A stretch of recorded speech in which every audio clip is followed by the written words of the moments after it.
కృష్ణా జిల్లా Nandigama case కొట్టివేయాలని YCP అధినేత జగన్ వేసిన పిటిషన్ను తిరస్కరించింది హైకోర్టు. కలెక్టర్ల పట్ల ఆయన దురుసుగా ప్రవర్తించినట్లు ఆధారాలున్నాయని తెలిపింది కోర్టు.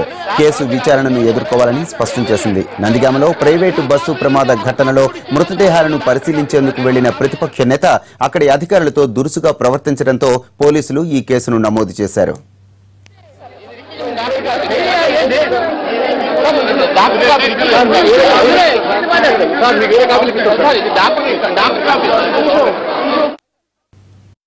మియాపూర్ భూ కుంభకోణంపై గవర్నర్ నరసింహన్ కు ఫిర్యాదు చేశారు టీడీపీ నేతలు. సమగ్ర విచారణ జరిపించాలంటూ ఆయనకు వినతిపత్రం అందించారు. ఈ కుంభకోణంలో ప్రభుత్వానికి కూడా పాత్ర ఉందని ఆరోపిస్తున్నారు టీడీపీ నేతలు. విభజన చట్టం ప్రకారం సెక్షన్ 8లోని ప్రభుత్వ ఆస్తుల రక్షణ బాధ్యత గవర్నర్దే అని అన్నారు. సిద్దిపేట జిల్లా కేంద్రంలో కొండ భూదేవి గార్డెన్ లో బీడీ కార్మికులకు పెన్షన్ల పంపిణీ జరిగింది. ఈ కార్యక్రమంలో మంత్రి హరీష్ రావు, ఎమ్మెల్సీ షారూక్ హుసేన్ అలానే ఇతర టీఆర్ఎస్ నేతలు పాల్గొన్నారు. దేశంలో ఏ రాష్ట్రంలో కూడా బీడీ కార్మికులకు 1000 రూపాయల పెన్షన్ లేదని, ఈ పద్ధతిలో రాష్ట్రమే దేశానికి ఆదర్శంగా నిలిచిందన్నారు హరీష్ రావు.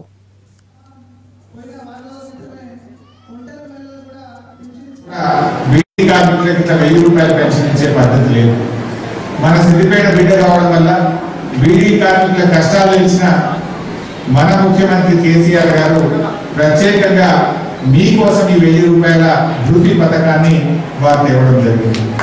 ఇది దేశానికి నిజంగా ఆదర్శవంతమైనటువంటి పథకం.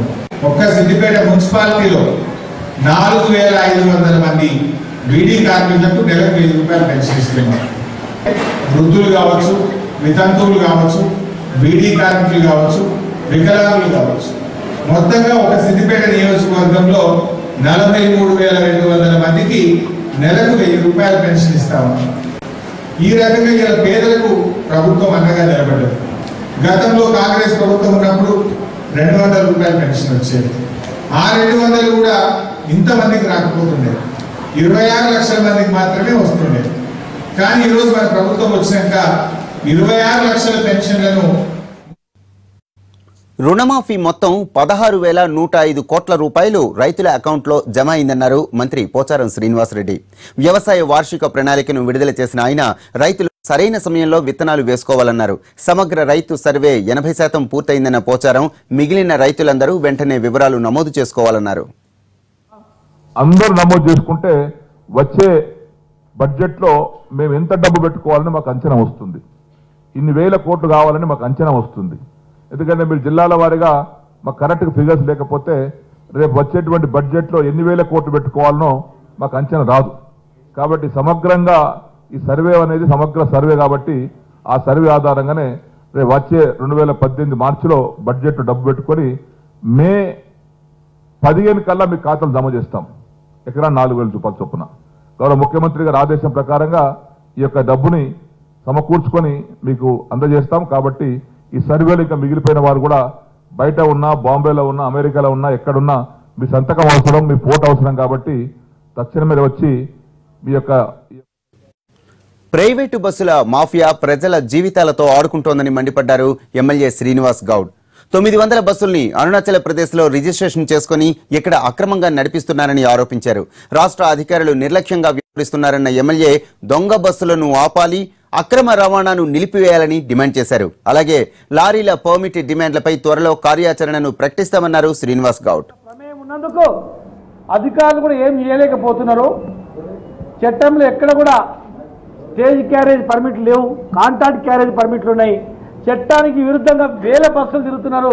దీని మూలాన మా ఆర్టీసీ కూడా నష్టపోతుంది, ఆంధ్రప్రదేశ్ ఆర్టీసీ కూడా నష్టపోతుంది. దీన్ని నియంత్రించాలని చెప్తూ వచ్చినాం.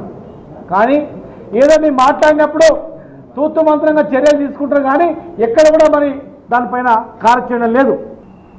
ఏదైతే తెలంగాణ ఆంధ్రాలో కలుపుకొని దాదాపు 900 బస్సులు అక్రమంగా రిజిస్ట్రేషన్ చేసుకొని నడుపుకోవడము, అది వెలుగులోకి రావడం అంటేనే ఇక్కడ ఈ 2 రాష్ట్రాల్లో జరిగినటువంటి ఈ మాఫియా, ట్రావెల్ మాఫియా ఎంత ఘోరంగా ఉందో ఇది ఒక్కదాని నిదర్శనం. అంటే ఎంత ఏపీలో మాఫియా పాలన నడుస్తోందన్నారు వైసీపీ సీనియర్ నేత బొత్స సత్యనారాయణ. పాలన వ్యవస్థపై ప్రజల్లో నమ్మకం పోయిందన్నారు. పోలీసులు కూడా నిందితులకే సపోర్ట్ చేస్తున్నారని ఆరోపించారు.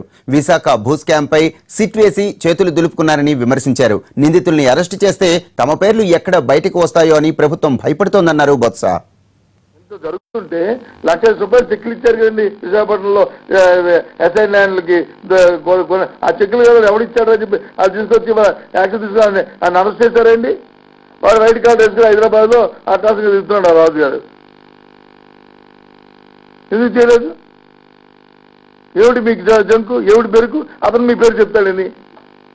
నేను నాది కాదు ఇది, ఈ డబ్బులో సగం వచ్చి తెలుగుదేశం పార్టీ ఎంపీలకో ఎమ్మెల్యేలకో లేకపోతే లోకేష్కో వీళ్ళకి వాటర్లు ఉన్నాయని చెప్తాడని. ఏం చెప్పడానికి కారణం ఏంటి? ఒక్కడిని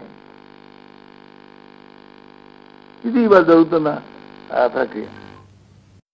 వైసీపీ ఎంపీ విజయసాయిరెడ్డిపై ఫైర్ అయ్యారు టీడీపీ ఎమ్మెల్యే అనిత. తనపై చేసిన ఆరోపణలు రుజువు చేస్తే విజయసాయిరెడ్డికి కాళ్లు కడిగి నెత్తిన చల్లుకుంటానన్నారు. భూ కుంభకోణాలపై బహిరంగ చర్చకు సిద్ధమని ప్రకటించారు అనిత. వైఎస్ హయాంలో జరిగిన కుంభకోణాల గురించి తేలిన తర్వాతే జగన్ వైజాగ్ లో ధర్నా చేయాలని అనిత సూచించారు. మీకు సవాలు మామూలు, ఎందుకంటే నిరపరాధులైన లోకేష్ గారి మీద కానీ చంద్రబాబు నాయుడు గారి మీద కానీ గుడ్డకాల్చి మొహం వేస్తారు. వేసిన తర్వాత దానికి మేము ఛాలెంజ్ చేశామని చెప్తే ముందుకు వచ్చి మాట్లాడడానికి కూడా సత్తా లేని దమ్ము లేని నాయకులు ఈరోజు రకరకాలుగా మాట్లాడుతున్నారంటే నిజంగా నవ్వు వస్తుంది. అసలు పైప్రోపేట నియోజకవర్గంలో ఉన్న అనిత అనే ఎమ్మెల్యేకి ముదుబాకులో భూములకి ఏదైనా రిలేషన్ ఉందా? నేను ఈరోజు ఒకటే చెప్తున్నా, నా రాజకీయ రంగంలో, నా రాజకీయ ఈ స్పాన్ లో నా అన్నదమ్ముడు కానీ, నా తండ్రి కానీ, నా తాలూకా వాళ్ళు కానీ ఏ కుంభకోణంలో కానీ ఏ విషయాల్లో కానీ ఇన్వాల్వ్ అయ్యారు అనే సంగతి ఎవరైనా రుజువు చేయగలిగితే నేను బహిరంగ చర్చకి సిద్ధంగా ఉన్నాను. రుజువు చేయగలిగితే నిజంగా నేను తప్పు ఒప్పుకొని ఎవరైతే నా మీద ఆరోపణలు చేస్తున్నారో వాళ్ళు కాళ్ళు కడిగి నెత్తి నీళ్ళేసుకుంటా. గ్రూప్ 2 ఉద్యోగాల్లో అవకతవకలకు పాల్పడ్డ వారిపై చర్యలు తీసుకోవాలంటూ ఆర్టీసీ క్రాస్ రోడ్స్ లో యూత్ కాంగ్రెస్ నేతలు ధర్నాకు దిగారు. 1,00,000 ఉద్యోగాలు వెంటనే ప్రకటించాలని డిమాండ్ చేశారు. సీఎం కేసీఆర్ దిష్టిబొమ్మను దగ్ధం చేశారు. అనిల్ కుమార్ తో పాటు ఎన్ఎస్యుఐ కార్యకర్తలను పోలీసులు అరెస్టు చేశారు. ఈ సమయంలో ఎన్ఎస్యుఐ కార్యకర్తలకు పోలీసులకు మధ్య తోపులాట జరిగింది.